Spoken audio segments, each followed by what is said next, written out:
Hello, insatiable listeners. We have now concluded our season 9 of Fiery Fertility.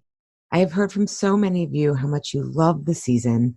And if you haven't listened to season 9, I highly recommend you check it out, whether you're in the market for kids or not.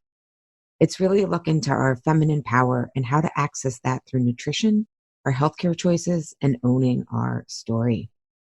We are now on hiatus between seasons, and I'm on maternity leave. I will be back on January 15th with a brand new season 10, which will be a crash course in truce with food.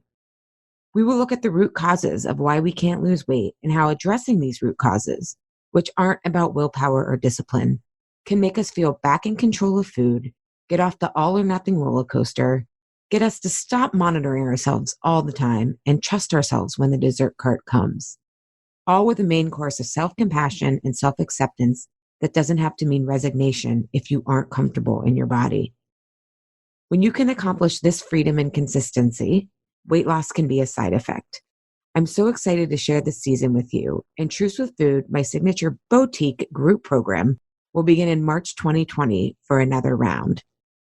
In the meantime, enjoy these popular Insatiable rebroadcast episodes to help you thrive during the holiday season and set you up really well for 2020. Can you believe it? It's 2020. All right. I look forward to reconnecting in the new year. You know battling food in your body doesn't work. You want to love and accept yourself. And because you're insatiable, you want results too. And wouldn't you know, you bring the same intensity to your life, wanting to maximize your time, potential, and experiences you have here on this beautiful and wondrous planet Earth. Fair warning, it will be a roller coaster, but for those insatiable, that's your prime time to thrive. We're here to say yes to the hunger of wanting it all. I'm your co-host, Ali Shapiro, a health coach who helps people end the losing battle of dieting and find a truce with food. And I'm Juliette Berg, nutritionist, fitness expert, and the co-owner of Unite Fitness Studio franchise. Welcome to episode 4 of the Insatiable Podcast, the #1 blind spot to healthy weight loss. Are you planning to lose weight in the new year? If so, you won't want to overlook the linchpin that 90% of people overlook when deciding how to lose weight. Is it any surprise the failure rate corresponds with this percentage? If you want lasting results this year, this is the episode for you. So excited we're talking about this today, Juliette. This made me want to go dun dun dun. Dun dun dun. You know what it is, so. But before we do, what's up in your world? I am getting ready to go to New York City tomorrow. I'm taking a friend of mine and we're just going to have a nice excursion there. And of course, it's going to be total fitness centric because that's what I do. Is she into fitness, or are you making her into fitness? Oh no, she's totally into fitness. She's a trainer as well. But we're going to be taking classes from 2 of the instructors that are on the new Bravo TV series called The Workout New York. So it's a reality show about a bunch of trainers in New York City and, you know, them living out their dreams in the fitness world and the cutthroat industry that is, you know, training in New York City, which I did for many years. So it's really fun. And it's definitely total garbage television, but I've been watching it every Sunday night. I've been DVRing it. What classes are you going to take? So they both instruct at Barry's Boot Camp. Oh, is this your first time at Barry's Boot Camp? I have been many, many, many times in many places. So, do you think it lives up to the hype?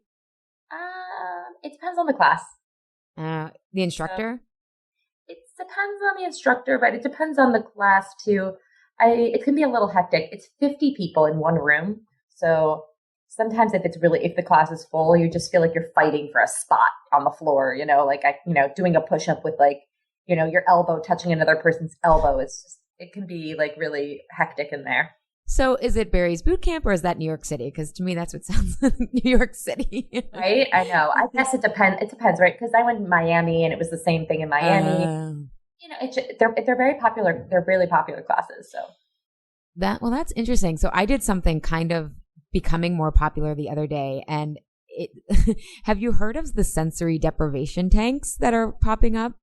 I have. In fact, I've done that once before. Okay, but I bet you are not going to be in the newspaper in a bathing suit in one, which I am. Wow. Are you? So were you like a guinea pig for this, or why? How did you get that?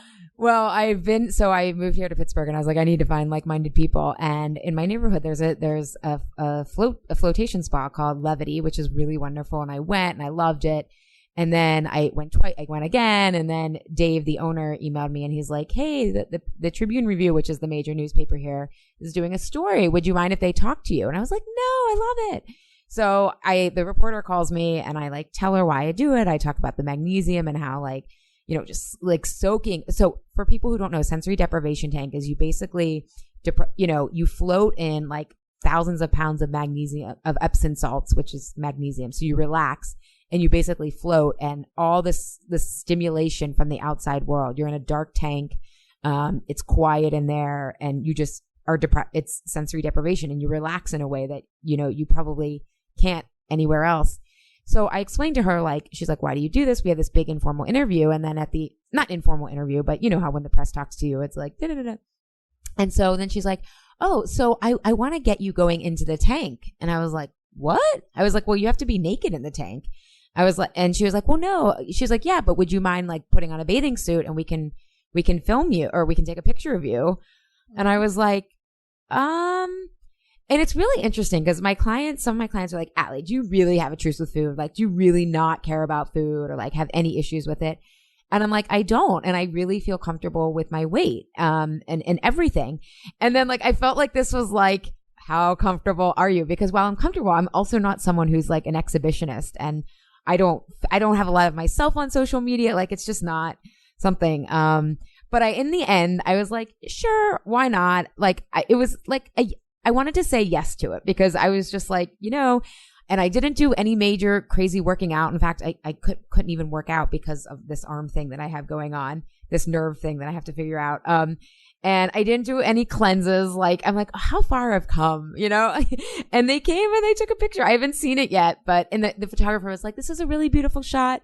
And I was like, oh, okay. I don't know if he really felt that way, but he was, just trying to calm me down. I wasn't like nervous, but I was just like, okay. I mean, anytime you're not wearing a lot of clothes, you're exposed in some way. So no matter what kind of body image issues you have or don't have, I think that anybody would just feel a little bit exposed, like being almost naked. Now, were you in a one piece, a tankini, a bikini? What were you rocking in there? Well, that's the thing. Like, I only have a bikini. I've been moving around so much, and like, I didn't have a chance to like go out and buy a bathing suit. Like, I don't even know where I would get one here. I'm not a big shopper, so it's always like, a little of a like, well, I gotta go find a bathing suit and blah, blah, blah. So yeah, I was in a bikini like November. Haven't seen the sun in like 5 months.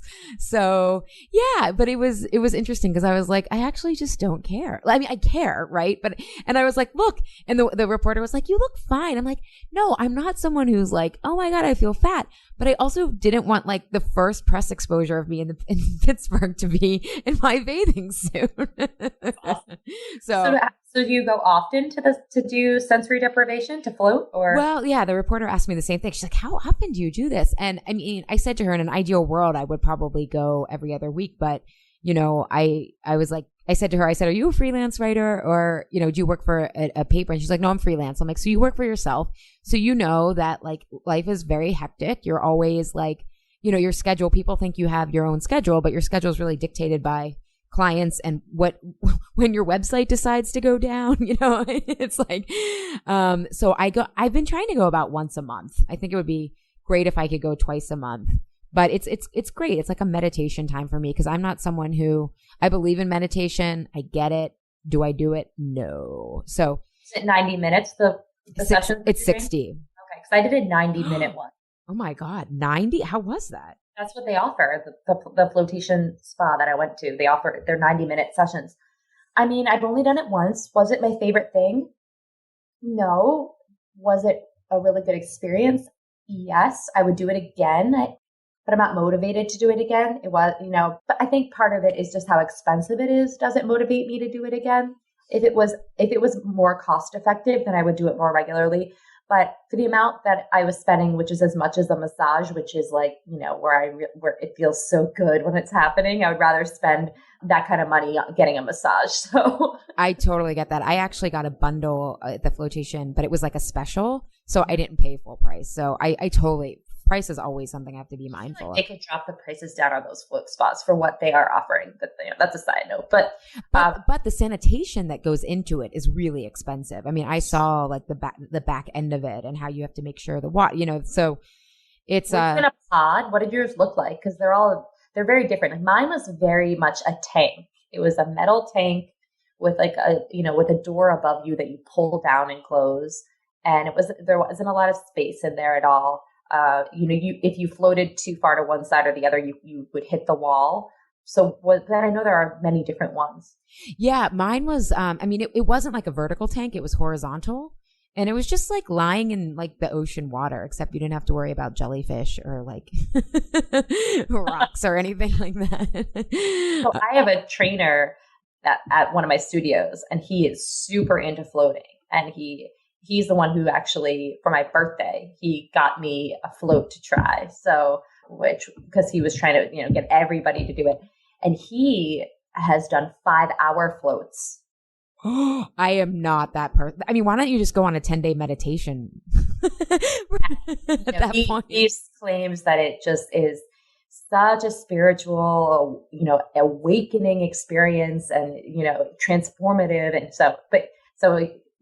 if try it for listeners out there. I always try something new, you know what I mean? Especially if you're not into formal meditation. I think floating is actually a really, really great thing to do. I felt so relaxed when I left. Like my body I definitely had that body high when I left. Like every muscle, and it's probably from the magnesium, was so loose, and I was just like, I don't care about anything right now, Carlos came with me once because he had a session, and we walked out of there and we were like giggling, and it was like we walked there, you walk up the hill, but then on the way down, it was obviously downhill. And we were like kind of like laughing because we were like walking faster down the hill than we normally do. And we were like, this is hysterical because we're both so kind of like, I don't want to say anxious, but we're both intense people. So we were like,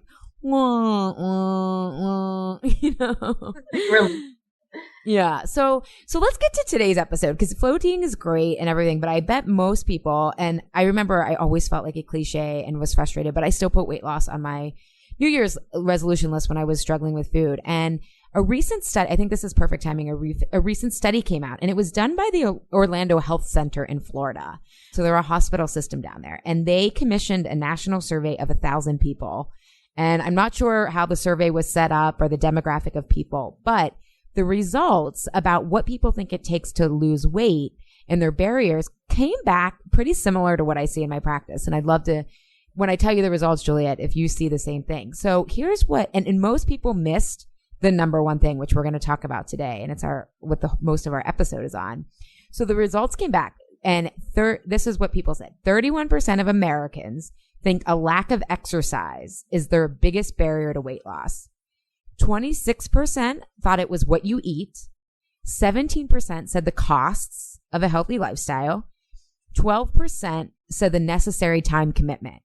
But only 1 in 10 thought the psychological well-being or the relationship to food was a factor. And Diane Robinson, who has her PhD and is a neuropsychologist and a program director of integrative medicine at Orlando Health, right? I'm sure Orlando Health was trying to get themselves in the press. She said, that's not surprising. She said most people focus almost entirely on the physical aspects of weight loss, like diet and exercise. But there is an emotional component to food that the vast majority of people simply overlook, and it can quickly sabotage their efforts. So I want us to spend some time today talking about, what do we mean by your relationship to food? I asked a couple people in my Clean Eating Reboot group what they thought it meant, so we have some concrete examples. And then maybe we can also talk about it in relation to you being allergic to the holidays. But what do you think? Like, what do you think of those results? I think they're spot on. I think that the 31% of Americans think that a lack of exercise is a barrier. Well, I can tell you right now that there is not a lack of exercise in my world, where pretty much 90% of my clients are avid exercisers, hardcore exercisers, and that's not the problem. It's not that they're getting a lack of exercise and why they're not seeing results. And as far as the part about, what they're eating, I mean, yes, there's a component to it, but yeah, I think there's so much more to this with the emotional connection to food and your body and how you view food and the all or nothing mentality that a lot of us have with food. I think that there's such a barrier for people when it comes to seeing weight loss results. Yeah. And I think too, when you say like, even as I was like, outlining this episode, and it's something I work on every day with clients, is like relationship to food.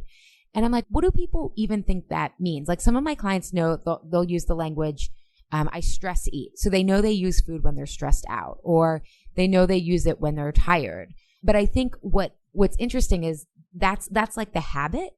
But underneath that is the way that they're relating to the stressors in their life, right?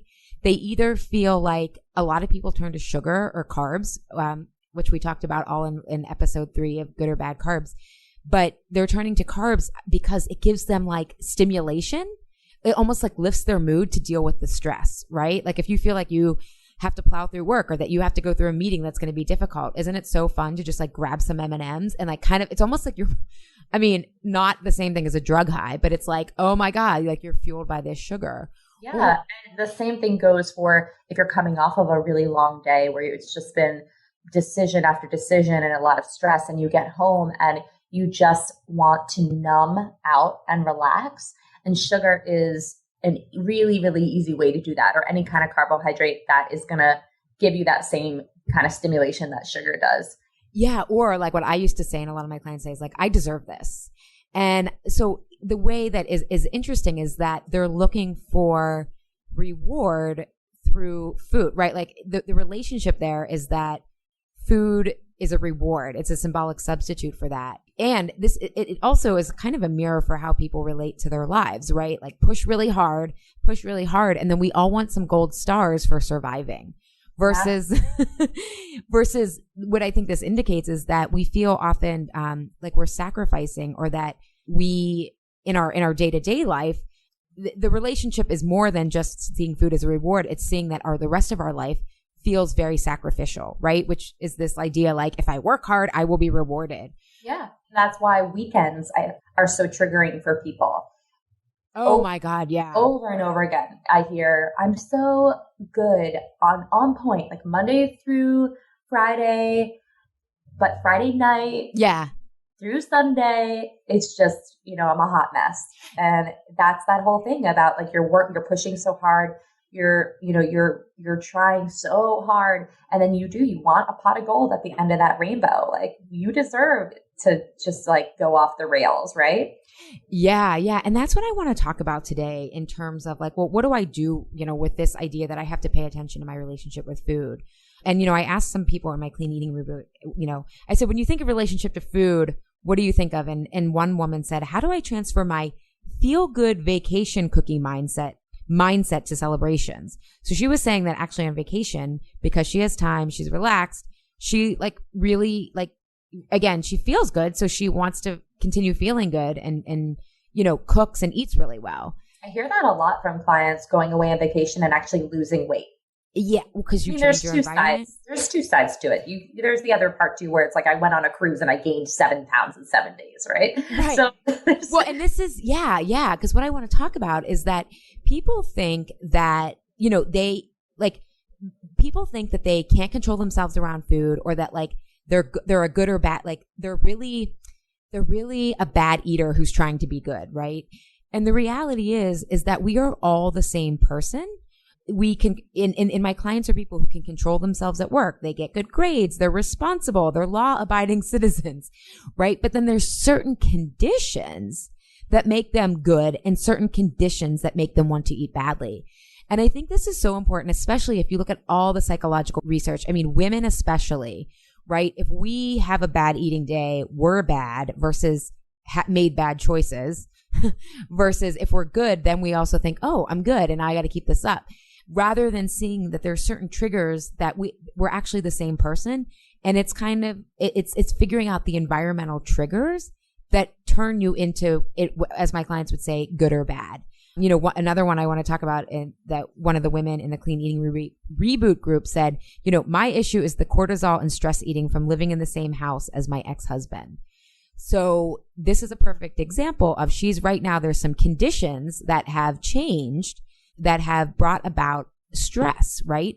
And while stress on the surface seems like it's the issue, it's how we're relating to that stress that really determines the food choices. So that's what I want to talk about today. Amazing. Yeah. Well, so what triggers do you see for this? Yeah. So, and I'm so, I am such a Dr. Brene Brown fangirl. Are you familiar with her work? Love her. Yeah. Yes. She is amazing. For everyone who, if you haven't heard about her, please go look at her TED Talks. They went viral. Come on our show. Yes. Oh my God. I might pass out. I live for the day for that. I know. I'm not really into celebrities and stuff. I'm more like, oh my God, she's an amazing researcher. Like, I'm such a dork. So her work is on vulnerability, and what's great is she's given us language and stuff, to talk about vulnerability. What I see is that people don't see how their vulnerabilities are showing up in their lives. And this even happened to me. Like, I realized I've kind of isolated myself from sharing, what I'm working on with my health in the past couple of years of what I've gone through with my newsletter list. I didn't even realize I was doing it. It was just like a gradual pulling back. But there's certain triggers that cause all of us to feel vulnerable. No one is immune to this. And what's really, fascinating about anxiety or stress eating, which is often why people, or, to your point, you say you feel allergic to the holidays. You said that in episode 3. So we can talk about this relating to try to figure out what conditions make you feel that you want to overeat at the holiday or at Thanksgiving and Christmas. But what's really fascinating about anxiety and stress is that it's often not the anxiety or stress that causes us to eat, but it's feeling defenseless in the face of it, that there's nothing we can do. So that's actually, and I think, and you can, I'd love to hear your thoughts on this, but I see with my clients and myself, I actually thrive when I'm challenged. Okay. When it's a self-chosen challenge, right? Most of us, I think, resiliency and creativity, we actually thrive in those situations. But it's when that same tension feels like we don't have any skill set around that then it becomes a vulnerability. So does that resonate? Do I need to clarify? I mean, sometimes I get stuck in my head, so let me know. No. I think that definitely resonates. And correct me if I'm wrong. So, but the way that I'm thinking about it, just from on a personal standpoint, is when you are thriving in something that you're passionate about and you're connected to, and maybe it's challenging, as are many things that are worth it in your life, right? They're going to be challenging and exciting and scary all at the same time. But if it's something that, it's something that it's yours, it's self-created, then that's a different thing than it's something that is almost a pressure, like you're doing it for somebody else, or it's not really something that you're passionate about. It's probably your job. You're working for somebody else. Even though you're trying to be as good as you can and as excited as you can about certain projects, if they're really not your own, it's a totally different energy that you're bringing to the table. And I'm thinking about that just from a standpoint of, I have 2 business partners. So not all of, my fitness business is self-created. So when it's something that I'm given as a task that just supports the business side of things, that isn't maybe the thing that really excites me, I do feel defenseless sometimes. And I do notice, these patterns of, I'm just going to, for me, it's like, I'm going to take a nap. Maybe for other people, it's, I'm going to have some M&Ms. Yeah. For me, it's like, I'm going to skip working out and just keep working. I've noticed for me, it's napping in the past as my business is really ramping up and we're becoming more successful. And there's just a lot more work and there's a lot more pressure and deadlines. I have noticed this defense mechanism I have, which is I'm going to lay down. I go to sleep. It's the strangest thing. I mean, it's not strange. I know what it is. I mean, is that a healthier habit than some others? Sure. But it's still a defense mechanism. And I think a lot of us use food in that same way. Yeah. And what is so interesting about really understanding your relationship to food, and again, knowing that it's conditions, is that so many of my clients have struggled for decades right? That the story is, no, I just really love food and I really am out of control around food, or I just feel crazy around food. And that story has worn away so much self-trust that the skill set that they actually need, it has atrophied, right? Uh-huh. They had it a long time ago, but now that food has taken that. So you have two things that need to happen is you need to develop whatever the skill set is around your vulnerability. And then you also have to, which is going to be a little bit, uncomfortable, but then also know what your defense mechanism even is. And, you were talking about, as your business ramps up and everything, when I think, and that's like long-term thing. But when I think about the two women in the reboot, how do I transfer this, help feel good mindset to celebrations, right? There is something in those celebrations, and it could be, and here's where it gets tricky, and it could be different triggers at different celebrations that make her feel defenseless, right? And then with the woman who has to live in the same house as her ex-husband, right? No one would choose to go through a divorce. No one would choose these conditions. So to your point, when it's not something that you would choose or something that is you really feel is driving your agenda, you feel even more defenseless. And I know, what I've discovered over years was so much of my eating was feeling defenseless from having gone through cancer. It was kind of like, oh my God, like I'm defenseless against life. And rather than develop some resiliency around that, I tried to be skinny because I thought that was healthy. That's what I equated with healthy. So I had good intentions, but because I was so young and the culture supports, right? Then you're like, oh, the culture is telling you that being thin is the answer, that I didn't develop the skill set that I really needed. And I share with my clients, and I guess I'll share here, like I feel like building my business has been the best thing to help me transform my relationship with food, because I am forced to deal with failure. I mean, not failure, but like not getting it right out of the gate, right? Uncertainty. I have to deal with conflict, like all this stuff that never I really had to work on before. And nor did I know it was related either.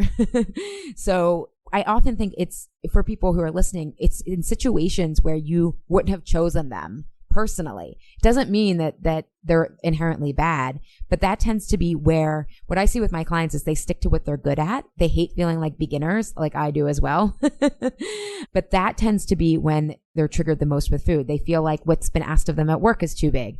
They, something bad in their life has happened, or they're starting their own company or something, right? It's this new territory. So Juliet, if you had to sum up one word with how you relate to food, especially in the past, I know it's changed now, you nap now, but what in the past? Like if someone would have asked you that, would you have even had language for it?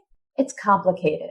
That would have been how's your relationship to food? It's complicated. That's probably what I would have said. Yeah. And I was thinking about this for myself, and in the past, what I would say now, at the time I thought I was highly self-aware, but what I would say now is that I was highly monitoring my food, but no awareness. So again, I was highly monitoring it, but there was no awareness about what that meant beyond good and bad. Yeah. And I think for me, I actually was a little different. I had awareness, but I had too much knowledge about food, and I had read too many books, and I had also seen too many therapists. And I was actually overloaded with awareness to the point where I couldn't even listen to my own soul and intuition about what it was that I needed to be doing with food. It was just, I was using it just to kind of like mask everything.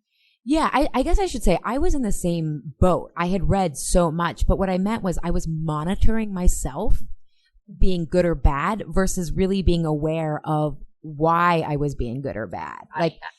So I thought I was so self-aware. I was into self-help. I had been to therapy, right? Like I kind of thinking, oh, I know myself, it's like, no. Well, you thought you knew yourself, but then having those issues with food, then you probably thought, I'm broken in some way, right? I can't fix this thing. Like, why do I have this issue with food? Yes. Oh my God. I just with a client this week who said like, why can't I just fix this? And I said, because you're not broken. And great answer. Yeah. And she was like, what? She's like, no, I just really want to just figure this out. And I was like, you have to come at it from I am whole, or not necessarily I'm whole, because we have to work at that, but like I can trust myself to do this. And if I trust myself, I can experiment and I can look at it, right? Because if we feel like we can't even look at it and see ourselves and own the good and the bad, then we'll never get out of the gate. We'll continue to be what people call crazy, or trying to fix it. But so much of the healing process of how you relate to food is that you have to feel like you're the one in charge. And so it's a very nuanced line, but you have to become your own expert rather than just working with plans. So what I thought would be really great for this episode is I would love for just both of us to, because we work so much on the relationship, we have a very high awareness now of our own relationship to food and so much experience with clients. I'd love for us to just take these two women who have shared their examples and, what you would suggest for them, or what you would want to ask, or your perspective on someone comes to you and says, how do I transfer, my healthy, feel good vacation cooking mindset to celebrations? How would you approach that in terms of knowing that this is about the relationship to food?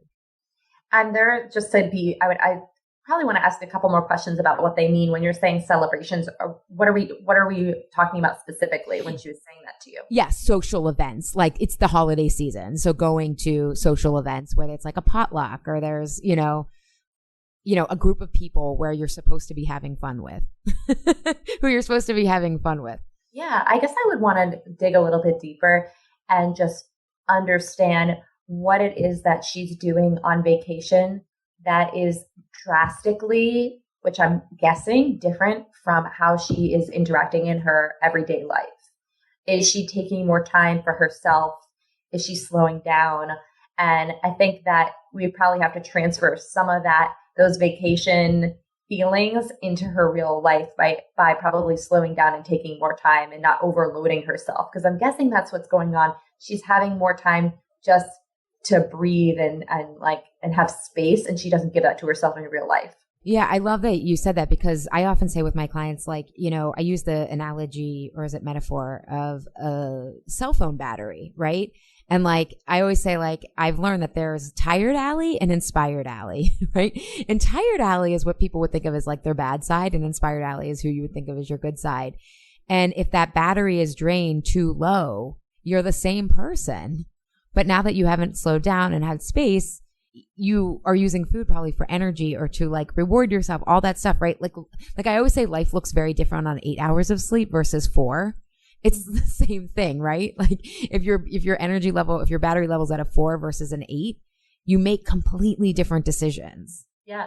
Or maybe even just to get through those awful holiday parties, you're eating your way through it because you're not enjoying them. That's also something to know about yourself. They're not for everybody, those parties, especially, if you're going to ones that you really don't have to go to. I how many of those social gatherings you can really go to. Right. But then, yeah, exactly. Yeah. But then it's then this is exactly how you can see your relationship to food mirrors your relationship to life, right? How comfortable are people saying no, right? There's fear of missing out, fear of looking like you don't like the person, fear of looking like, you can't do it all, whatever it is, right? So it's oh my God, I'm afraid I can't say no to food because I can't say no. I have learned to say no so much. And no is one of my favorite words. I like it better than yes. Because it's honoring myself and understanding my limitations. And it's okay to have limits. None of us have superpowers. And to think that we're a better person the more that we can do, that is the wrong mentality. We're a better person the more space that we allow ourselves so that we can be inspired Allie and not tired Allie. Yeah. When I make plans, I'm always make them you're tired Allie, so that you actually, how much running around I think I can actually do. I'm stop putting on your green tea, fresh after breakfast, fresh after 8 hours of sleep lens on your day next week. You have to know your limits. And there are certain periods in your life where you may be less social than others, depending on what's going on. You have to just gauge it as you go. But that's what I would want to, I would give advice to that client would just, I'm guessing that that's what's going on in her life. She's running on a low battery, just pushing herself too hard. And then when she's on vacation and she's really more of her authentic self, which is probably a more relaxed, happy self, that she's able to make better choices with food. So we would have to, just find ways to translate that into her regular everyday life. So, so there's definitely some exercises that, she can practice. Saying no is one of them, just making more time. Yeah. And I think how I would approach this, and I have more background information than you do. So and not a ton, but, what I shouldn't say I have more background information. I would say, given the way that I look at food and how when people ask these questions, how I look at it is I also see that sometimes people have a fully charged battery, and then something like a social celebration like that drains it instantly. Like their battery's not holding the charge. And so what I would ask her is, what is, given that she's going from vacation where she's probably, has more time and all that stuff. But I would also assume if you're going on vacation, the people that you're with, you tend to feel more comfortable and intimate with than the people at a social celebration. So I would ask, how are you being differently in this social situation compared to when you're on vacation? And that's what I would want to know, because, as part of coaching is, in coaching, we assume the client is resourceful. We assume that they are brilliant. And we assume also when you enter into a coaching relationship with someone, you assume the person wants to take responsibility for what they can do. And a lot of type A people like that, right? Even though sometimes, we have to do things we don't want to do. We at least we feel in control. So I'd want to know to her, what makes you feel vulnerable with people that you don't know as well? How do you think you have to be? And then what behaviors does that translate into? So for example, and I just wrote 2 long posts about this, about when you feel invisible and self-conscious with your eating. A lot of people, I see this with clients, either they have food allergies or they're trying to eat healthy, but no one around them is. And so they just, quote, go with the flow because they don't want to look like they are on a diet, or they don't want to feel left out from the group. Right. And so what they do is they just, they don't bring the food that they need to the potluck, or they don't ask the hostess hey, do you have anything that's wheat free, or something like that. So always looking at how you're being with people who you don't feel as intimate. And intimate is not sexual. It's just that you feel you can be comfortable with. Yeah. And really say that. And so to me, that's kind of where I would go from questioning and saying, how are you being differently? And then what you think of our habits are really how you think you have to be in those situations. And so how can you try a new behavior next time you're in those social celebrations? It can feel just uncomfortable, but say to someone, I'm wheat free, so I brought my own dish or whatever. Right. And so many times clients are shocked that it actually, it isn't a conflict. People are like, oh my God, I've heard about all the GMOs and wheat, or you know what I mean? It starts a really good conversation. And that's how you actually lose the emotional tension around food, because you don't have to muscle your way through it. You don't have to pretend it doesn't exist or push it aside. You really just want to transform it. So that's a really concrete example of how we relate to food. And I think how people often sabotage themselves even when they don't want to be. They know they don't want to eat dessert. They don't feel like it. I hear this a lot with my clients. I actually didn't feel like it, but I didn't want to look like I was on a diet because I haven't lost weight yet. We've been working together for 2 weeks, and they're like, I haven't lost weight yet, and it looks like I'm failing.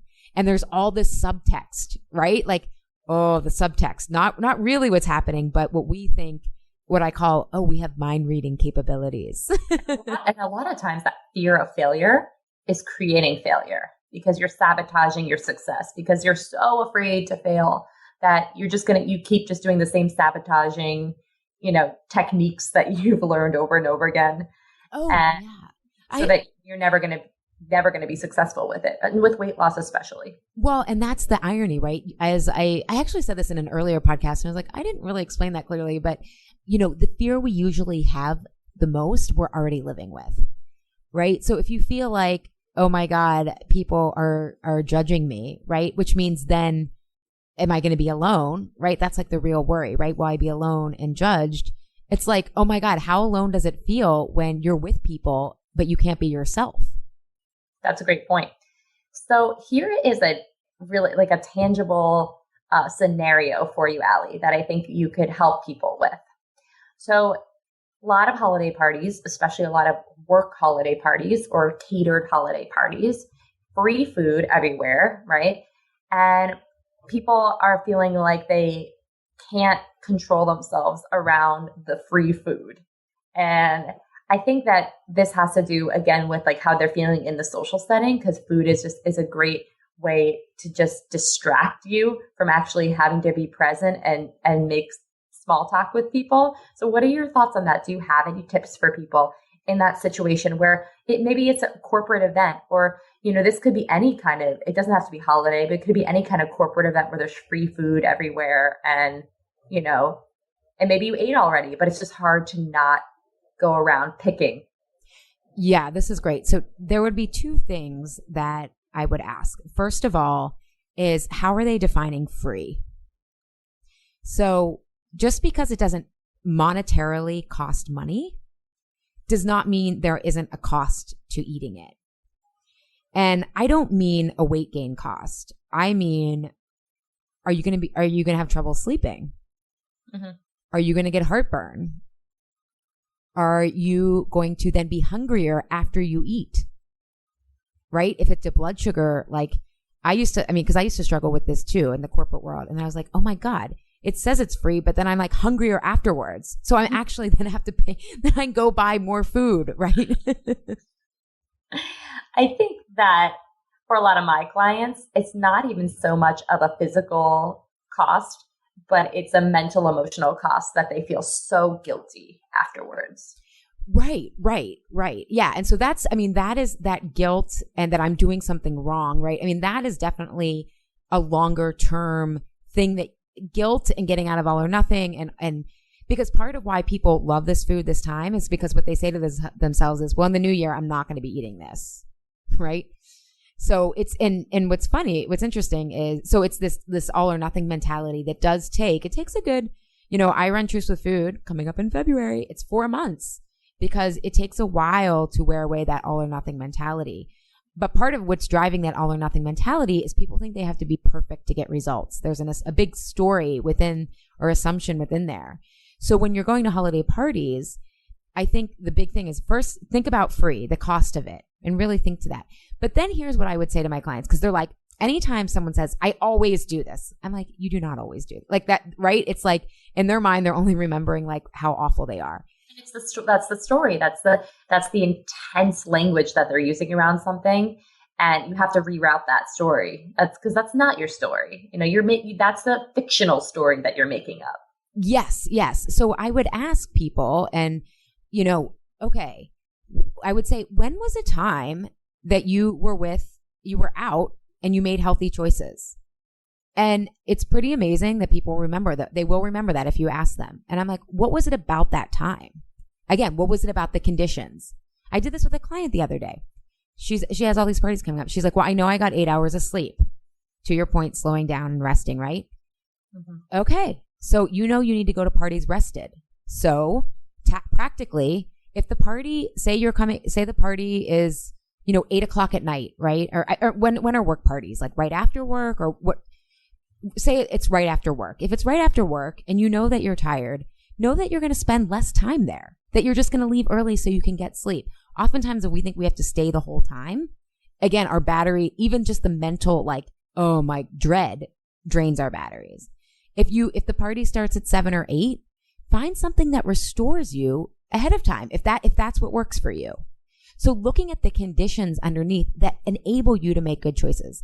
Another thing that's huge for my clients that they're shocked at is if they can find one person. They do not need to make small talk with everyone, but if they can find one person where they can have a genuine conversation with, it changes everything. I had a client in Truce with Food 2 years ago. We were talking about this connection concept and how when we isolate ourselves or we feel lonely, we eat more. And she was saying how she was on this work trip, and she was someone who, like, loves sugar and sweets, or so she thought. Although once she figured out her blood sugar, she realized that was half of it, but we were still working on the emotional stuff. And she was at this event and she met this woman and they ended up talking about like all this random stuff. And she really brought kind of the more personal side to herself at work for the first time. And she's like, I totally forgot about the brownies. I was just going to say, when you are really connecting with somebody over a meal, notice how little you eat, or how, or the difference in how much you eat, or how much you even notice your food because you're so engaged with the person. Exactly. And, I'll ask clients even sometimes I'll say, hey, if we're working on portion control, tell me a time when you had stuff left on the plate that you were full. It's like, oh, when I go out with my girlfriends, we talk so much and I'm just like full. Like I always get a bag wrapped up, right? Versus, oh, work lunch, work lunch, people are monitoring themselves a lot more, but then they'll eat in the afternoon. But yeah, those are the conditions. You don't need, I'm so extroverted. I like thrive in these situations. My husband, Carlos, introvert, right? So it's been interesting in our marriage and our relationship because he is like, how long ahead of time? He's like, how long are we going to stay? And sometimes I'll stay longer. I'm like, all right, let's, I'll take, especially when we lived in Philly, I'm like, I'll just go home on my own, and he's like, all right, cool. So we had that agreement before we went. But a lot of my clients find relief not staying the whole time at the event, right? Or feeling restored ahead of time. Maybe they need to get outside a little bit. Maybe they need to go home and take a nap. But starting to think about the conditions that enable you to thrive.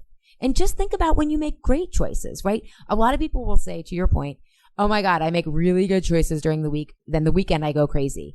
Or some people think, so if that's the case, it's like, okay, I'm going through this like sacrifice, push, reward model. So what if I go to the party? What if I don't, a lot of people won't eat all day, right? All right, what if I actually don't arrive at the party starving, right? Set myself up really well and then know I can have one or two things. And sometimes putting that pressure off. Some of my clients don't have problems with moderation there. Some do. It all depends on the person.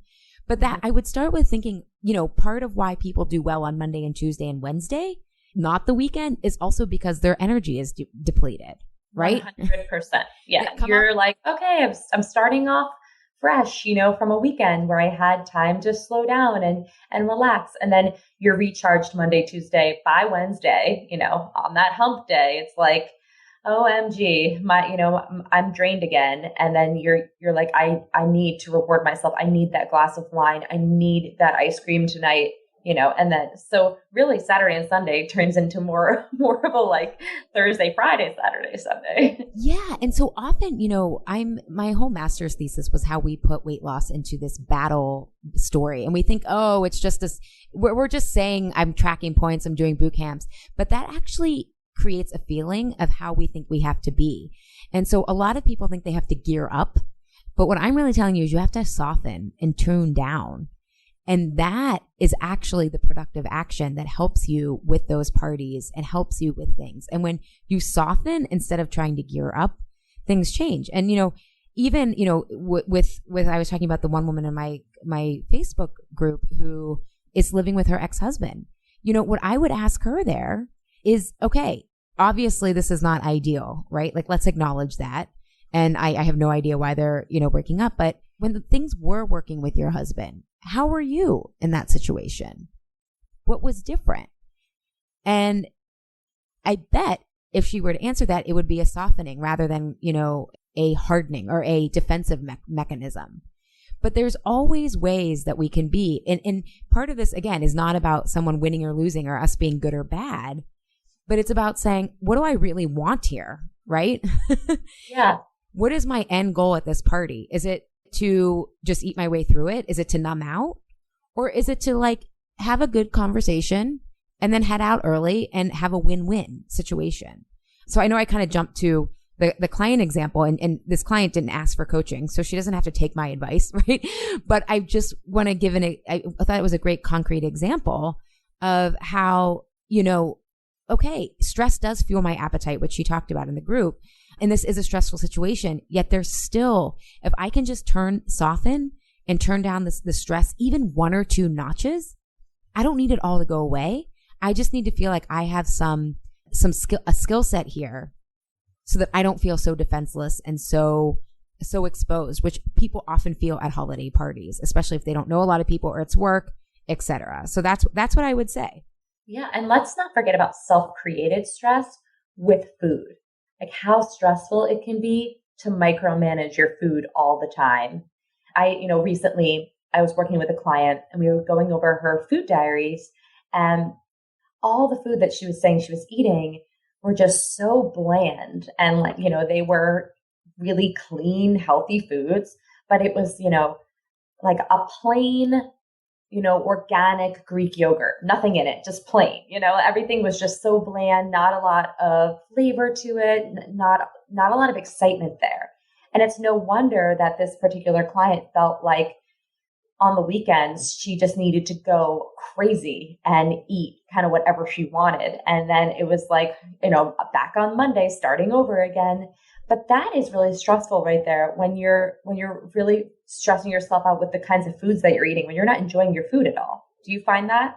Oh my God. Well, that's what I was talking about. If I would to sum up my relationship in the past, it was self-monitoring.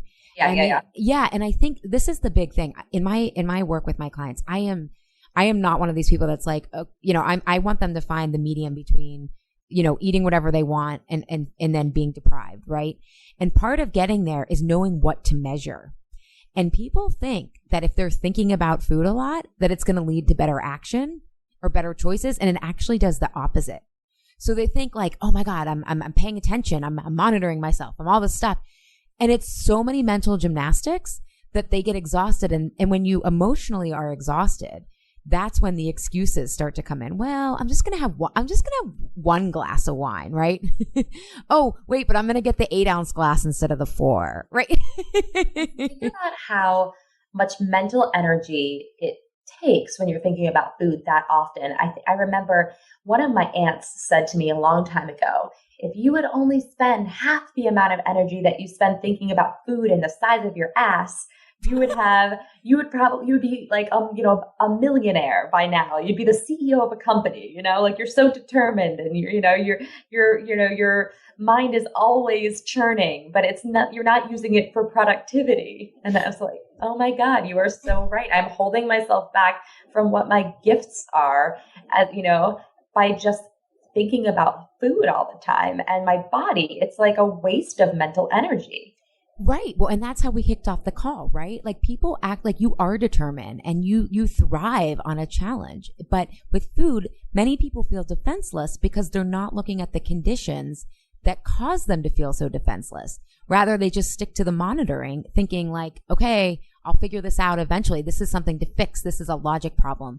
When it's not a logic problem, it's an emotional one. It's how are we relating, right? How do we relate to food? How are we relating to the situation that we need to pay attention to? So yeah, it's all about the mindset and understanding we're the same person, right?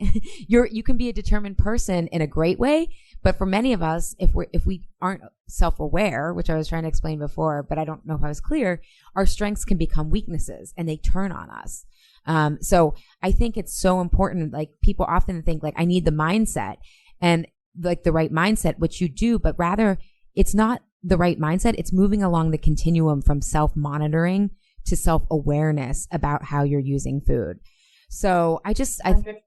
Yeah. So I think, the big takeaway for people listening to this is like, think about what conditions are present when you are eating well.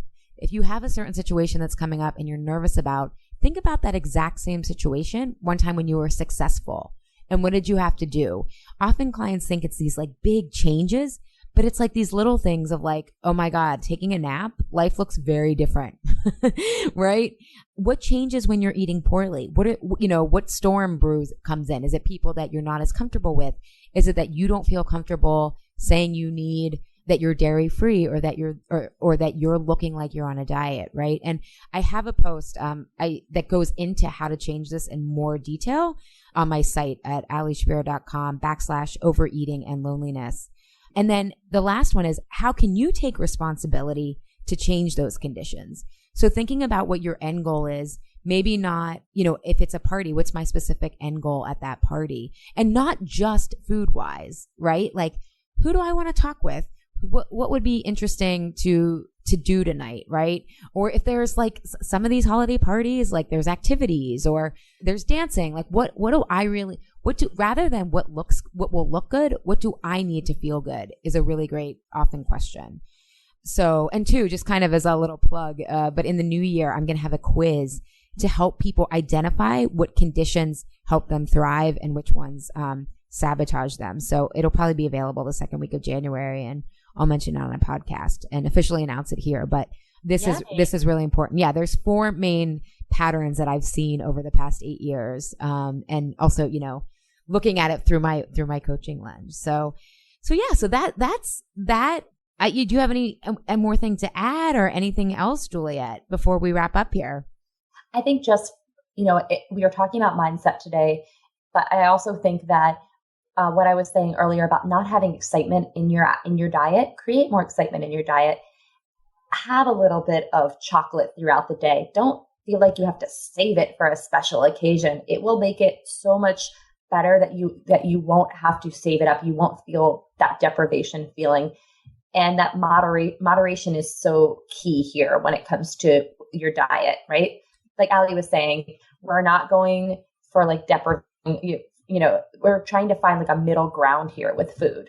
Yeah. And again, sometimes people are afraid to do that because they think they won't get results, but you don't have to be quote unquote perfect to get results. And Juliet, that is such a great point that you brought up about excitement in your diet, because, you know, I'm always looking at the metaphor, talking about how we relate to life is how we relate to food.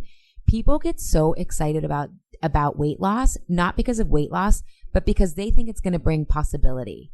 They think it's going to bring excitement to their lives.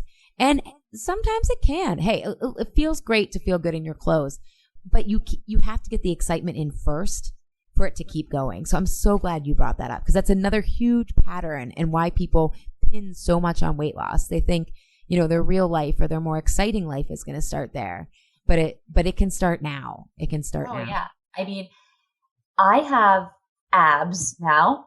I didn't have abs then. This is and it's really funny because people are like, "Oh my God, how do you have like a 6-pack abs? You must be on a crazy new diet." And I'm like, "No, I just love food, and I don't deprive myself, and naps, and and my body is responding in a really great way, and I'm not forcing anything. And would I love myself if I didn't have abs? 100%. And I think that's really what it all comes down to, is like loving yourself at any time in your life. But you're loving yourself because you're respecting your body and you're feeling good about the choices that you're making. And you're not waiting for something to make your life better. You know, you're living in the present moment. Yeah, that's so important. And I often tell my clients, you know, oftentimes they resist what you just said, like the loving themselves, because they think that self-acceptance means resignation. And to your point, self-acceptance is basically you can love yourself and work on yourself at the same time. And in fact, I think learning what works for your body and learning, to your point, not what to force, but what, you know, I'm using the word soften into, but what is your body really craving? Not from the outside expectations, not from the self-monitoring, but from the self-awareness, the internal cues. That's how you can get results from self-acceptance, right? Yeah. And just to wrap up here, I think Ali and I will definitely be doing a podcast on cravings, because there are many different kinds of cravings. Oh my God, we could have a whole podcast dedicated to cravings. Which we will. We'll break different cravings down for you. I'm craving chocolate currently, but you know. I'm actually craving a nap. I'm always craving chocolate, so that's okay. That's just this is one of my favorite food group. But we'll have to do one then on all the good chocolates, because I just kind of get like 70% with almonds, and I realize I need naps more than chocolate. Yeah.